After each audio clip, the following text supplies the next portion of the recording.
Bismillahirrahmanirrahim. Assalamualaikum. Jangan lupa like, comment, and subscribe. Bye.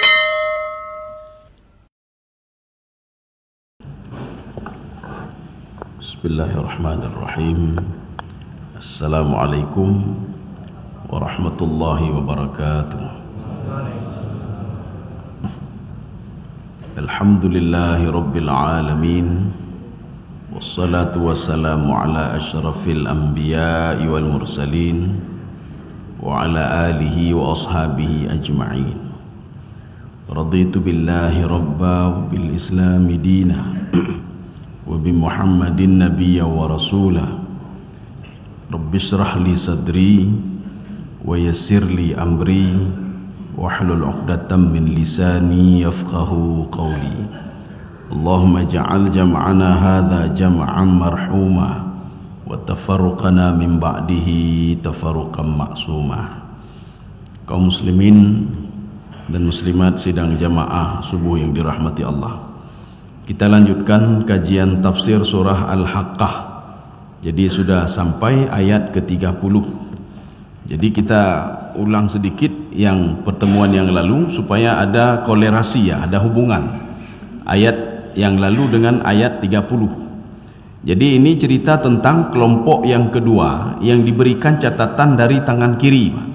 Walaupun ini memiliki dua makna, ada makna kinayah, ada makna hakiki, ada makna majazi. Ada makna konotasi, ada makna denotasi. Sebagian mengatakan memang betul dari tangan kiri, sebagian mengatakan itu sebuah kinayah. Artinya Allah Subhanahu wa taala tidak memberikan penghormatan kepada dia, bahkan menghinakan dia nanti. Ya. Sekarang kita masuk kelompok yang kedua ini, bagaimana cara digiring oleh Allah masuk ke dalam neraka. Jadi makanya dalam perlu catatan, Allah tidak memasukkan seorang dulu ke dalam neraka sebelum dia mengakui dosa-dosanya. Ketika sudah mengakui semua dosanya, baru dimasukkan ke dalam neraka. Maka kalau puluhan tahun tidak mengakui, maka puluhan tahun di padang mahsyar. Tinggal kali saja. Satu hari itu 550.000 tahun lamanya. Khamsina alfa sanah. Oh, dia sampai 20 tahun, kali saja.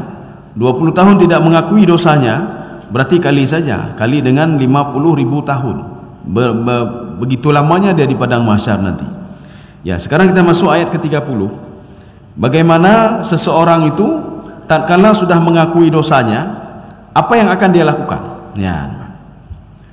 A'udzu billahi minasyaitonir rajim. Bismillahirrahmanirrahim. Khudhuhu fakhulluhu. Ya. Coba kita dengar terjemahannya dulu. Allah berfirman, tangkap dia lalu belenggu tangannya di lehernya. Ya. Khudhu itu ambil atau tangkap tadi, Pak. Jadi sebelum malaikat mengambil seorang yang akan masuk ke neraka, neraka sebenarnya sudah memanggil juga nama dia. Atbara, apa namanya? Tad'u man atbara wa tawalla. Tad'u itu kembali ke neraka. Neraka memanggil dia. Ada yang menghadap, ada yang lari dari neraka, Pak. Tapi tetap dipanggil oleh neraka. Maka di dalam tafsir Ibnu Abbas mengatakan, tad'un nara bikalamin fasihin. Neraka itu memanggil dengan kalimat yang fasih seorang yang akan masuk ke dalam neraka. Fulan bin fulan bin fulan bin fulan. Jadi tidak pernah ketukar lagi, Pak. Hanya ketukar. Tidak mungkin salah karena sudah berapa kali diulang-ulang dengan kalimat yang fasih. Setelah dipanggil oleh neraka, baru datang para malaikat. Khudhuhu. Perhatikan waw di sini, Pak. Ini waw ini ya dulu alal jamak, menunjukkan kepada banyak. Maknanya bukan satu malaikat. Dalam sebuah riwayat disebutkan tis'ata asyar, bahkan dalam Al-Quran, Pak, ada 19 malaikat. Ada yang mengatakan 19 itu adalah safnya saja. Ada yang mengatakan 19 itu adalah tis'ata asyara zimam. Zimam itu pemimpin-pemimpinnya. Wa kullu zimamin sab'ina alfa malaikah. Setiap zimam-zimam itu ada 70.000, sab'ina alfa malaikah. Bahkan di dalam tafsir Ibnu Katsir, beliau mengutip riwayat dari Ibnu Abi Hatim. Apa disebutkan oleh Rasulullah itu? ketika seorang masuk ke dalam neraka, kata Rasulullah, dia akan disambut oleh 70.000 malaikat. Ya, nampak. Jadi kita enggak perlu ragu di situ. Kenapa? Karena di sini ada waw, Pak. Waw ini ya dulu alal jama'. Khudhuhu. Siapa itu yang jama' itu? Malaikat Zabaniyah. Maka kita jangan terpikir Zabaniyah itu satu orang, tidak, satu malaikat. Tapi Zabaniyah itu cuma nama, al-jins, seperti manusia. Jangan terbayang kita manusia satu. Manusia itu al-jins, namanya saja. Tetapi manusia itu kan banyak. Ini begitu juga. Khudhuhu fakhulluhu. Malaikat Zabaniyah, itu Zabaniyah di dalam bahasa Arab, apa makna Zabaniyah? Zabaniyah itu ya'malu bi arjulin. Dia itu kerjanya pakai kaki. Ini sebuah makna kinayah juga. Artinya apa? Kerjanya itu kasar. Maka diumpamakan ya'malu bi arjulin. Dia bekerja dengan kaki. Maka orang Arab itu kalau kita panggil Zabaniyah, dia marah, ya, Pak. Jadi ketika kita beli sesuatu, awaan tidak sembarangan ya, jika tidak apa, kita panggil ya Zabaniyah, kita panggil nyembengihkan lima. Jadi karena Zabaniyah itu kerjanya tidak bagus, kerjanya itu sembarangan, itu makna Zabaniyah. Maka kenapa malaikat penjaga neraka itu dipanggil dengan Zabaniyah? Karena kerjanya itu tidak lemah lembut, Pak. Tidak lemah lembut. Ya. Khudhuhu fakhulluhu. Ambil dia, pisahkan dari kelompok-kelompoknya, kemudian khullun. Khullun itu apa? Rantai tangannya di belakang lehernya. Itu makna khullun. Ya. Khudhuhu fakhulluhu. Maka dalam satu riwayat disebutkan, seorang tidak akan masuk ke dalam neraka sebelum tangannya dirantai ke belakang kepalanya.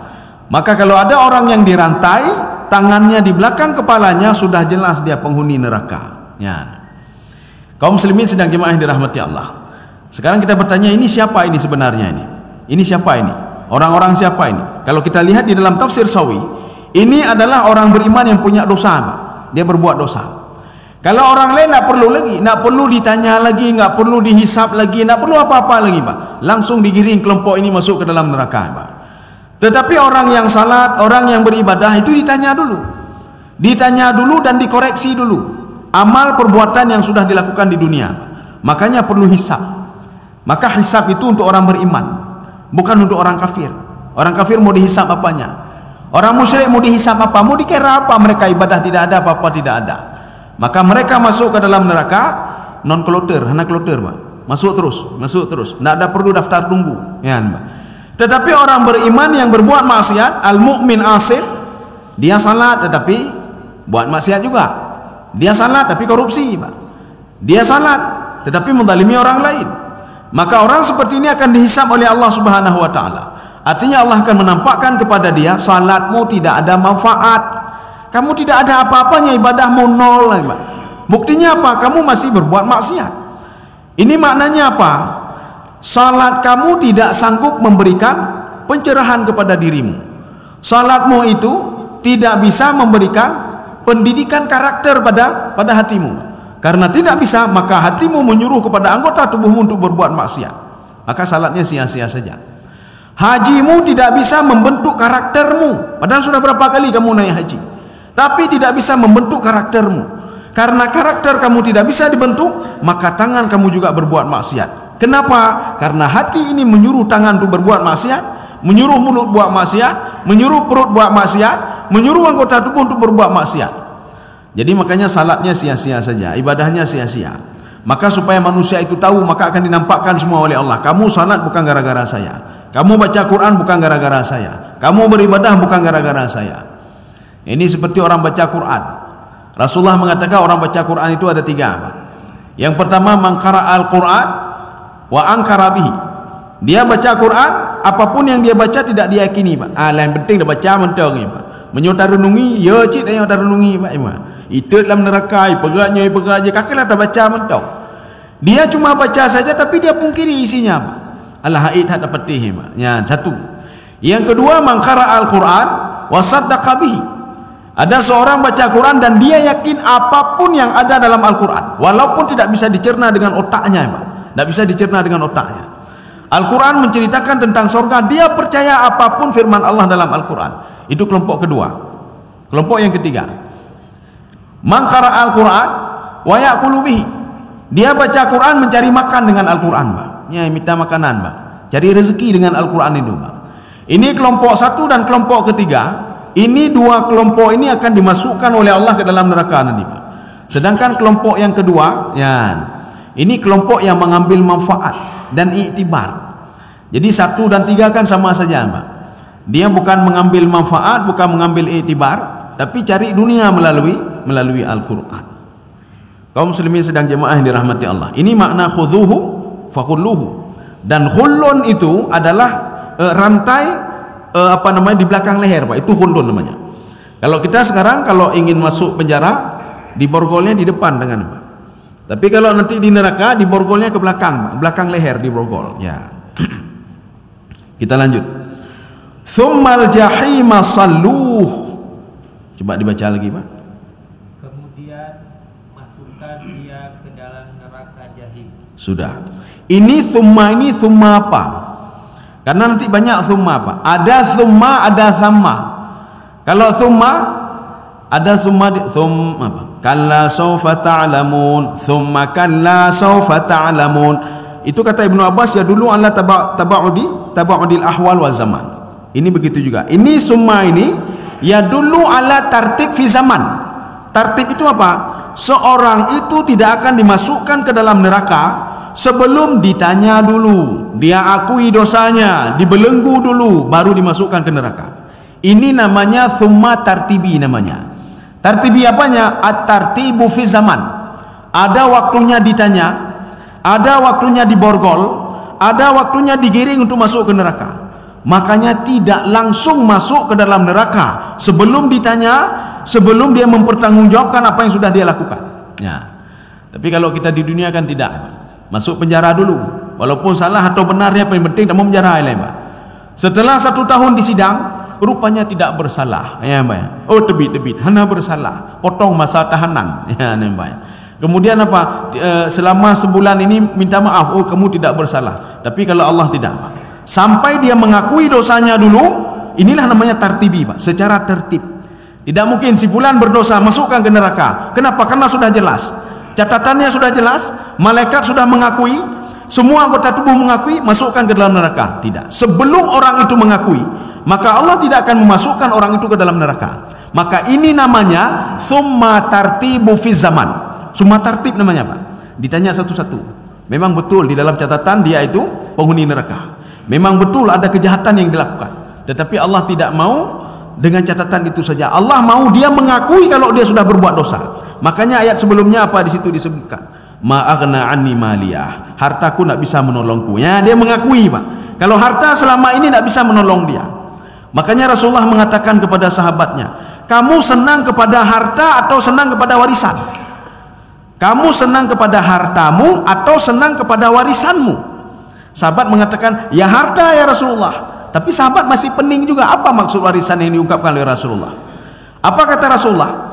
Kalau hartamu maka dama, yang kamu keluarkan itu, kamu sedekahkan, itu adalah hartamu, kata Rasulullah. Tetapi harta warisan itu mata akhara, apa yang kamu simpan. Jadi kalau kamu simpan hartamu, sama seperti kamu akan memberikan warisan kepada anak-anakmu dan orang lain. Ini menyohana pergi papeh liga apa yang Pak? Segala mi papeh liga, dah papeh liga katanya untuk draw katanya, Pak. Ya, ini maksud Rasulullah. Jadi artinya apa? Kalau kamu cinta kepada hartamu, bersedekahlah. Itulah hartamu. Tetapi kalau kamu ingin diwariskan kepada orang lain, simpanlah, kata Rasulullah. Simpan juga di. Hanam teme tepu, makanya orang ini mengatakan, ma aghna anni maliyah. Harta saya tidak bisa menolong saya. Kenapa? Disimpan untuk orang lain, bukan untuk diri sendiri, Pak. Coba simpan untuk diri sendiri.